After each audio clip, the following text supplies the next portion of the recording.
Welcome back. ఇందాక మనం చూసాం లాంగ్ టర్మ్ క్యాపిటల్ అసెట్ గురించి డిస్కషన్ మనం చూసాం. అండ్ నౌ రియల్ ఎస్టేట్ రంగానికి సంబంధించి కొన్ని కీ పాయింట్స్ ఈ బడ్జెట్లో long term capital gain indexation benefit కోసం 1/4/1981 బేస్ ఇయర్గా పరిగణించేవారు. ఇప్పుడు 2001 ఏప్రిల్ని మార్చారు. సో దీనిపై మీ కామెంట్, అంటే ట్యాక్స్ లైబిలిటీ తగ్గుతుంది అని ఇలా కొన్ని కామెంట్స్ వినిపిస్తున్నాయి. ఒకప్పుడు 81 నుంచి అసలు ఇండియాలో స్టార్ట్ అయింది ఈ రైస్. సో అప్పుడు 81 తీసుకుని లా చేశారు అన్నమాట. 81 ₹100 తీసుకుని దాన్ని ఎన్హాన్స్ చేసి వచ్చారు. ఇప్పుడు ఈ బడ్జెట్లో దాని ఏం చేశారంటే 81 బేస్ని 2001కి మార్చారు. ఓకే, దీనివల్ల మా ఇమీడియట్ రెస్పాన్స్ ఏంటంటే there will definitely relief to the tax payer. అంటే నాకు బిల్ రేట్ అంటే ఏ విధంగా బెనిఫిట్ రిలీఫ్ ఉంటుంది ఒక మామూలు ప్రజానికానికి ఏ విధంగా బెనిఫిట్ ఉంటుంది? With examples, any examples? Property కొన్నారు, ఎప్పుడో 1985లో కొన్నారు. అది ఇవాళ అమ్మితే ఇవాళ అమ్మిన రేట్ని తగ్గించాలి. కానీ ఇవాళ రేట్లు దాన్ని ఏం చేస్తారంటే ఆ రోజు రేట్లు లెక్కేస్తారు, ఇండెక్సేషన్ అనమాట. అంటే for example I will give the hypothetical example. 30 lakhs property హైదరాబాద్లో అమ్ముతున్నాం. అది 10 లక్షల రూపాయలు పెట్టి చొప్పున ఇప్పుడు 1985లో కొన్నారు. కానీ ఆ రోజు రేట్లు లెక్కేసుకుంటే తక్కువనే ఉంటుంది. అంటే ఈ 20 లక్షల్లో ఈ 10 లక్షలు పోతే 10 లక్షల మీద ట్యాక్స్ కట్టాలి. కానీ ఈ న్యూ స్కీమ్లో ఏంటంటే దీన్ని 2001 ఏప్రిల్ డేట్ మీద ఉన్నటువంటి వాల్యూ తీసుకోవచ్చు. అంటే అప్పుడు ఏంటంటే ఆ వాల్యూ అనేది ఎక్కువ తీసుకోవచ్చు. అంటే మనం పర్చేజ్ చేసిన వాల్యూని ఎక్కువ ఇంక్రీజ్ చేసి తీసుకోవచ్చు. ఆఫ్ కోర్స్ మీరు అన్నట్లు 1985లో ల్యాండ్ రేట్ ఏదైతే ఉందో చాలా డిఫరెన్స్ ఉంటుంది ఇప్పటికీ అప్పటికి. కానీ 2001 అంటే ఆ డిఫరెన్స్ కొంచెం తగ్గుతుంది. అంటే పర్చేజ్ వాల్యూ పెంచుకోవచ్చు. It is called indexation. అంటే దాన్ని ఏమంటారు, సామాన్య ధరల సూచి అంటారు. అంటే మార్కెట్లో ఉన్నటువంటి వాల్యూని బట్టి ఒక వాల్యూని తీసుకొస్తారు. It is called indexation. దాన్ని బట్టి అవుతుందంటే ఆ 10 లక్షలల్లా ఇవాళ మనం 2001 నుంచి తీసుకుంటే అది 13 లక్షలు ఉండొచ్చు ఫర్ ఎగ్జాంపుల్. అప్పుడు ఏమవుతుందంటే 20 లక్షలు 13 పోతే ఆ 7 లక్షల మీద ట్యాక్స్ కడతాం. అంటే అక్కడ 3 లక్షల మీద 20% అంటే దగ్గర 60,000 రూపాయలు ట్యాక్స్ బెనిఫిట్ వస్తుంది. సో అట్లాగా ఆ బెనిఫిట్ అనేది ఇండెక్సేషన్ ద్వారా వస్తుందండి. ఇంకా డీటెయిల్గా చూద్దాం. ఒక కాలర్ని చూసాక సార్.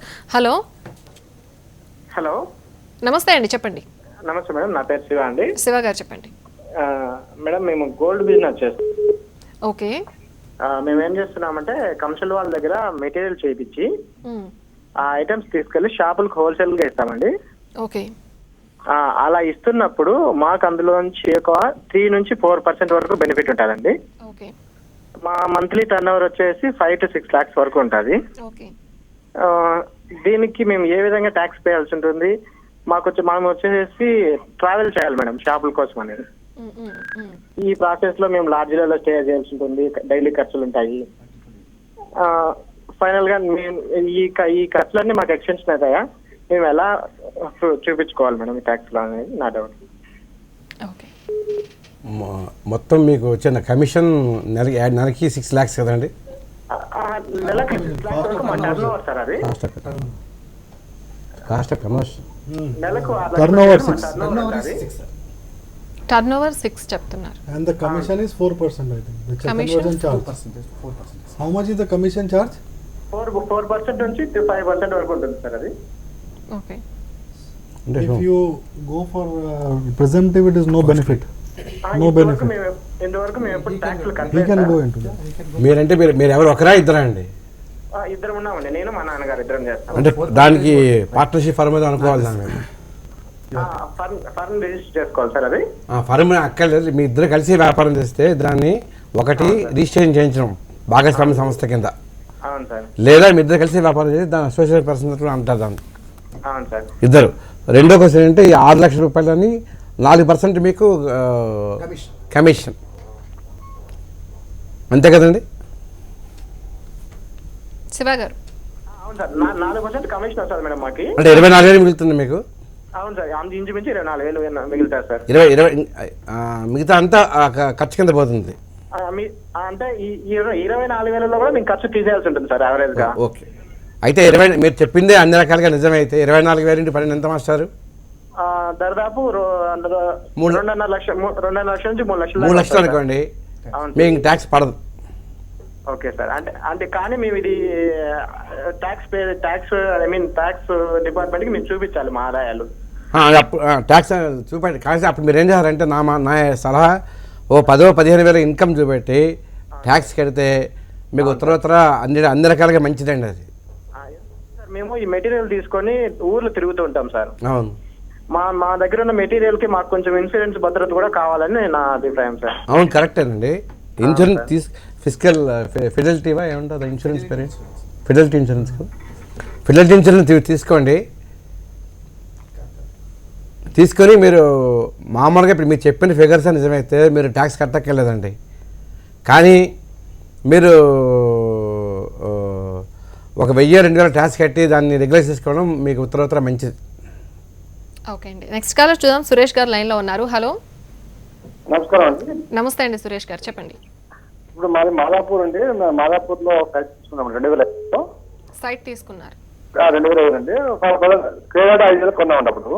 ఓకే ఇప్పుడు అది దాదాపు 65-70 వేల కట్టుకుంది ఓకే గజం. ఇప్పుడు దాన్ని అమ్మితే ఒకవేళ అమ్మాలనుకుంటే అమ్మితే దానికి ట్యాక్స్ కట్టాలి, ఎంత కట్టాల్సి వస్తుంది? మీరు ఎంత కొన్నారో ఆన్ పేపర్ ఏమండి, మీరు అన్నీ కూడా ఆన్ పేపర్ చెప్పండి మాకు. ఆన్ పేపర్ అండి. ఆన్ పేపర్ 5,000 బ్లాక్ దయచేసి మాకు చెప్పవద్దు, మేము మీకు జవాబు చెప్పం. 2005 లో కొన్నది రేటు 5,000 సార్ క్రెడిట్.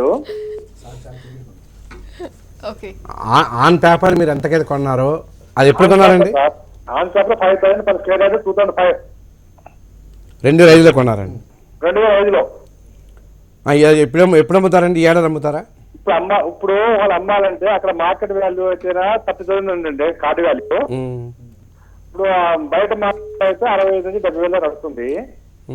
అది 30 ఎంత? 30,000. 5,000 మీరు కొడతారు. 5,000 ఇంటూ 497. చాలా క్యాలిక్యులేషన్స్ అవసరం. 1125. 490 ఆ ఇండెక్స్ 495 అండి. 2005 డివైడెడ్ బై ఓకే 1125 అంతే కదా. 1125. Yeah, current year indexation 1125. Sir reverse కొట్టారు సార్ మీరు. Into 1125 divided by. Right. Suresh గారు, మీ క్వైరీకి మేము ఆన్సర్ ఇస్తామండి, ఎందుకంటే చాలా క్యాలిక్యులేషన్స్ అవసరం. సో మా అనలిస్టులు క్యాలిక్యులేషన్స్ చేసి మీకు చెప్తారు. ఎందుకంటే ముందు ఒక కాలర్ని చూద్దాం. భాస్కర్ గారు లైన్లో ఉన్నారు. భాస్కర్ గారు చెప్పండి. నమస్కారం అండి. నమస్తే అండి, చెప్పండి. నేను వరంగల్ నుంచి మాట్లాడుతున్నాను. నేను టీచర్ అండి.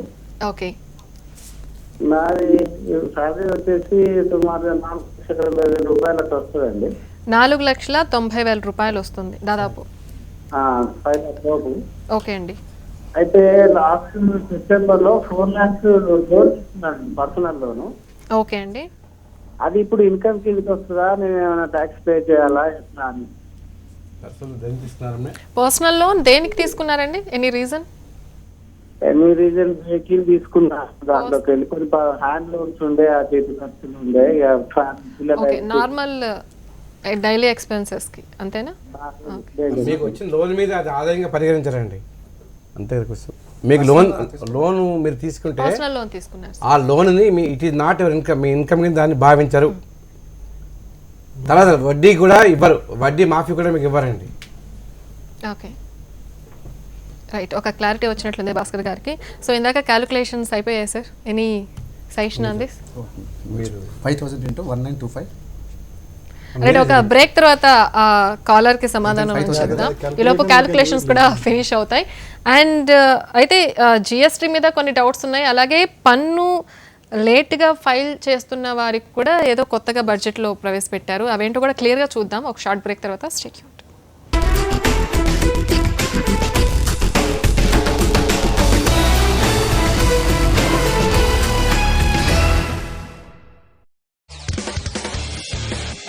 Petroleum products will not last forever. There is an urgent need to conserve these scarce resources like diesel and fuel by adopting good driving habits, better maintenance of vehicles, by use of public transport instead of own vehicles.